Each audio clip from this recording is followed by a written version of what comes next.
প্রিয় দেশবাসী, আসসালামু আলাইকুম। রক্তস্নাত জুলাই আগস্ট 1 বছর পর আমাদের মাঝে ফিরে এসেছে। দীর্ঘ 16 বছর ফ্যাসিস্টদের নির্মম অত্যাচার, নির্যাতন, গ্রেফতার, হত্যা, খুনের মাধ্যমে গণতন্ত্রকে ধ্বংস করে এবং একদলীয় শাসন ব্যবস্থা চিরস্থায়ী করতে চেয়েছিল আওয়ামী শাসক গোষ্ঠী। ছাত্র জনতার সম্মিলিত অভ্যুত্থানের মধ্যে দিয়ে ফ্যাসিবাদদের পতন ঘটেছে। সুযোগ সৃষ্টি হয়েছে নতুন করে বাংলাদেশকে গড়বার। এই আন্দোলনে যারা শহীদ হয়েছেন তাদের জানাচ্ছি আন্তরিক শ্রদ্ধা, আহতদের সমবেদনা। তাদের এই আত্মত্যাগ জাতি চিরকাল মনে রাখবে।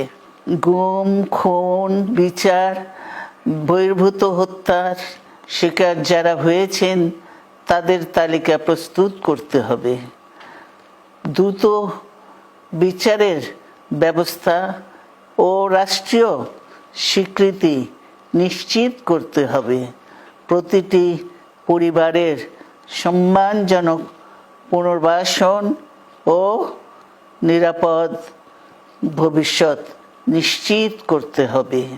প্রিয় দেশবাসী, আমাদের সামনে যে সুযোগ সৃষ্টি হয়েছে নতুন করে গণতান্ত্রিক ব্যবস্থাকে প্রাতিষ্ঠানিক রূপ দেওয়ার, তা আমাদের দ্রুত সম্পন্ন করতে হবে। কর্মসংস্থান সৃষ্টি করতে হবে, জনগণের নিরাপত্তা নিশ্চিত করতে হবে। সর্বোপরি বাংলাদেশের স্বাধীনতা, সার্বভৌমত্বকে রক্ষা করতে হবে যে কোনো মূল্যে। বীরের এই রক্তস্রোত, মায়ের অশ্রুধারা যেন বৃথা না যায় তা নিশ্চিত করতে হবে।